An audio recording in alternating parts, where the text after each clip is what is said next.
I watched, I answered, still staring off into the distance. Are you sure you're all right? My mother asked, placing the back of her hand against my forehead. I'm not sure. I feel like I'm losing it. Perhaps the stress of doing this every day is wearing you down, taking its toll on your mind and causing you to misperceive the situation. Maybe you need a break? Maybe you're right. Tell you what, if you can hang on for about another week or so, I'll put in for a vacation from work and take over for you for a little while so that you can rest. That'd be great, Mom. Would you mind staying here for a couple of hours so that I can get some sleep? Last night, it really messed with me. I could hardly rest at all. Of course, dear, that won't be a problem, she responded, leaning in to kiss me on the head. I should visit with Magdeline anyway, but I can't stay too long because I have to work tonight. I have to get some sleep myself eventually. My mother spent several hours with Magdeline as I slept, heading out in the late afternoon. Remember, Cheryl, she said as she was getting into her car, they work off of motion by default, so place them somewhere they will see her. It will send a notification to your phone if it picks up anything, so keep your sound on. You'll be able to see the feed right away. I deduced that the end of the hall facing towards her door would be the ideal spot for one, and decided that placing one beside the front door, facing towards the stairs, after what had happened last night, was the other obvious choice. There was no way she could get very far without alerting the cameras. Nightfall was once again descending upon us, and the fear of reliving what happened last night filled my body with dread. But nothing happened. Perhaps having the cameras had somewhat put my mind at ease, and kept me from conjuring up another scenario. Magdeline was asleep, utterly quiet, but I was still absolutely on edge.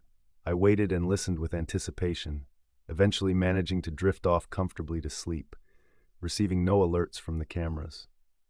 The next morning, as I made my way toward the kitchen to prepare my coffee, my phone began to ding as the cameras observed me. Good to know that they're working, I thought. As I stepped into the antiquated kitchen, I noticed that the coffee maker had already been set up. There were grounds placed in the upper chamber and the appropriate amount of water in the tank, as well as my favorite mug sitting beside it. I never prepared it at night, always waiting until morning for absolute freshness, and there was no way for Magdeline to have gotten past the cameras, especially after just confirming that the motion sensors worked.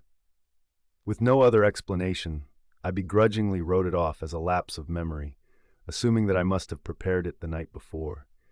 Maybe I simply forgot in the midst of my mental turmoil.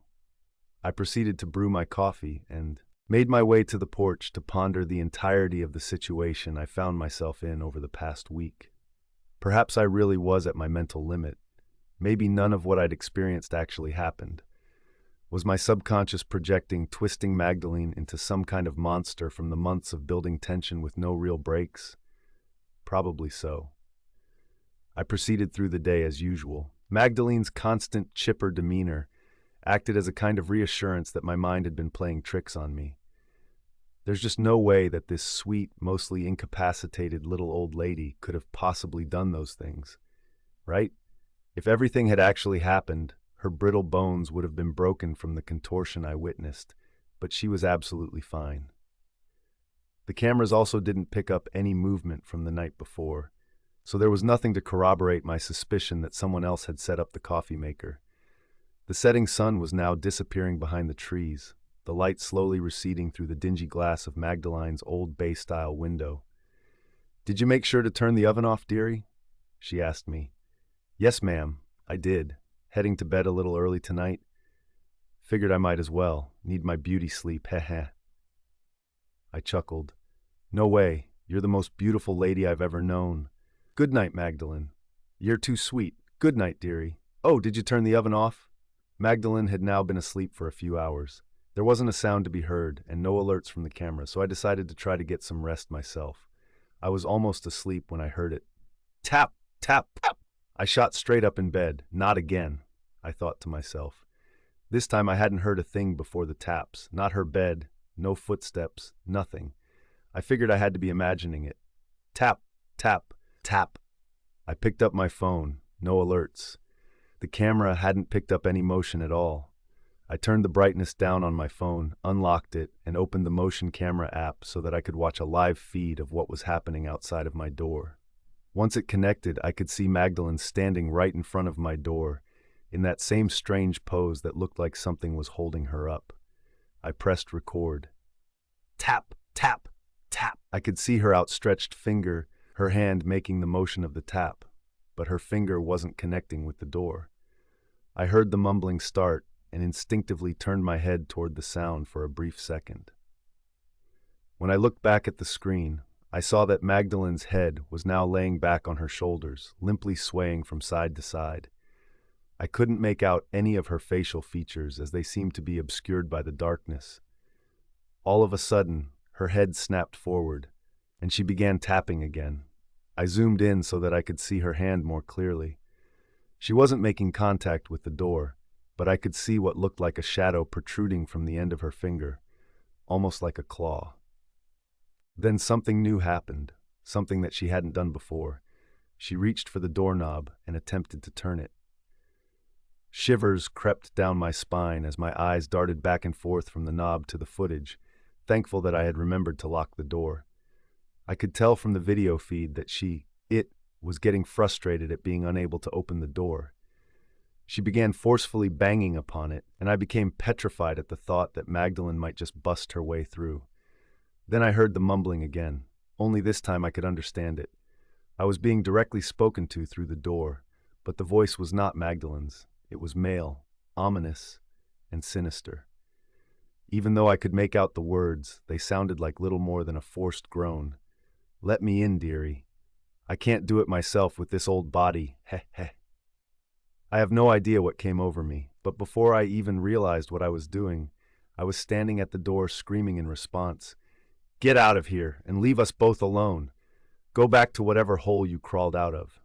Everything was still for a moment, and then it said to me, "I'm the one that gives orders, pulls the strings around here. You'll see soon enough." I watched the feed in utter disbelief and horror as Magdeline was lifted a few inches off of the ground, almost as if attached to a pulley system. She was then turned away from her bedroom door, facing towards the camera, her right arm out to the side. She began floating backward, fading into the darkness of her bedroom, the shadow nails on the tips of her fingers scraping along the wall. Her door slowly creaked closed, slightly ajar like I always left it. I dropped my phone and held my face as I began sobbing uncontrollably, falling back into my pillow as I sank into a sea of fear. I eventually managed to cry myself to sleep, relieved that it seemed to have stopped for now. The following morning, as I stepped out into the hall, I looked over to the left for the scratch mark. Again, there was nothing at all, as if it had never happened. Though shaken and bewildered, I went on about my usual routine of coffee on the porch. I stared at my phone, reluctant to unlock it and watch the footage from last night, although I needed to. I was frightened that I was going completely insane and imagining it all, or even worse still, that this was all actually happening. I knew that I had to, as it was the only way to know what was really going on, so I proceeded to unlock my phone and play the video. The scene was depicted exactly the way I remembered it happening. I felt a brief sense of relief knowing that I wasn't insane, but tears began to well up in my eyes as the realization set in. Something was controlling my sweet Magdalene, and it was trying its best to get to me. It then occurred to me that the camera had never stopped recording, that I still had footage from the rest of the night. I wasn't yet ready to look through it, so I began staring off into the distance, attempting to mentally prepare myself. By the time I came back to reality, my coffee was almost cold and my screen had timed out, but it was now or never. Trembling, I unlocked my phone and played the video. Hours of stillness, silence. Then I saw it emerge from the darkness of Magdalene's room. It walked backward down the hallway towards the camera, contorting its upper body backward mid-stride, until its now upside-down face was almost touching the lens. The once warm and familiar face had been twisted into a sinister grin, gums exposed, and was made more unnerving by the black, emotionless eyes that were now set way back into that aged and decrepit face. There were concave black streaks, almost like extended crow's feet filled with tar, lining the sides of her face and cheeks. "I know you're watching. I shrieked. My mug slipped from my hand and shattered across the porch. Unbeknownst to me, Magdalene was now awake and had heard me. She popped out of the screen door to check on me, beckoning me to come back inside. After she was out of sight and I was sure that she could no longer hear me, I attempted to call my mother. My phone wouldn't dial out. I tried to send her a message, but to no avail. I couldn't get anything to load on the internet browser, but somehow my hotspot was still functioning and the cameras were still connected. How could this be? Did it want me to keep watching? After collecting myself, I went back inside and proceeded through the morning routine as best I could. Magdalene was back to her old cheery self as if nothing was wrong, just like she always was throughout each day that this was going on. Maybe whatever it is has no power over her in the daytime, I thought to myself. After lunch, Magdalene made her way to her room to take a nap, just like she always did.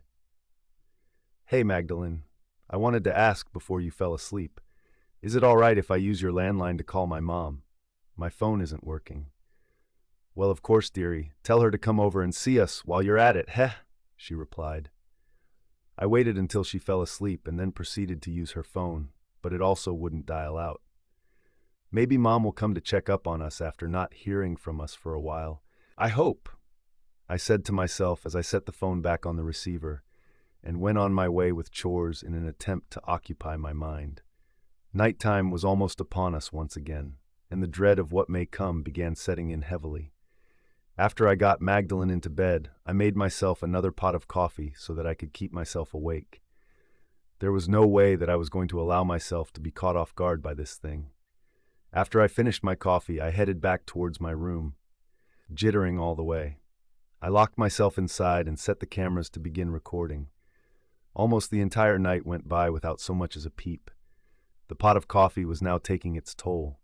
My bladder felt like it was about to burst. Leaving my room was the last thing that I wanted to do, but I didn't have much of a choice. Since the night had almost entirely passed without any occurrences, I prayed that it would remain that way. I gathered every ounce of remaining fortitude left within me, checked the camera feed, and unlocked the door, then slipped the key into the pocket of my robe before heading out into the hallway. I made my way to the bathroom as silently as I possibly could, my heart pounding relentlessly the entire way. I had to avoid alerting whatever had a hold of Magdalene at all costs. I didn't know what would happen if it managed to get to me, but I had no desire to find out. I finished my business, checked the cameras, and quietly stepped out into the hallway. "Your heart betrays you, heh." I froze. Panic began to wash over me. My blood turned to ice. It was up and about. I had alerted it, and it had managed to approach without me knowing. I slowly turned my head to the right, and there stood Magdalene, her body again contorted backward, face horrifically warped, between me and my bedroom. The bathroom door didn't have a lock, so I had to think fast. I turned left and sprinted towards the stairs, practically throwing myself up both flights. I rounded the top landing and bolted into the closest upstairs bedroom, slammed the door behind me, and began fumbling with the key in the hole. "Come on, lock!" I wailed, tears rolling down my face. Upon hearing the lock engage, I fell back onto the floor and scurried my way backward until I hit a wall, quickly pulling my phone out of my pocket.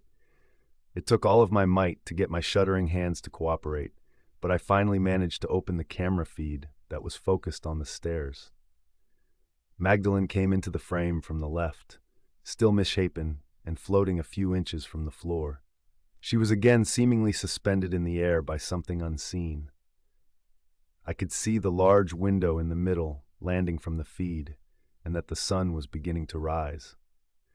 Instead of ascending the stairs, Magdalene was led into the middle space of the stairwell. I could see the shadow figure begin to take shape in the low light, towering above her and facing the window. It was holding its hands at a downward angle, slightly spread apart. Dark tendrils were coming from its fingers and going straight into Magdalene, attached to her head, back, arms, and legs. I watched as it began to slowly raise its hands, pulling Magdalene's entire body upwards as it did so, high into the air.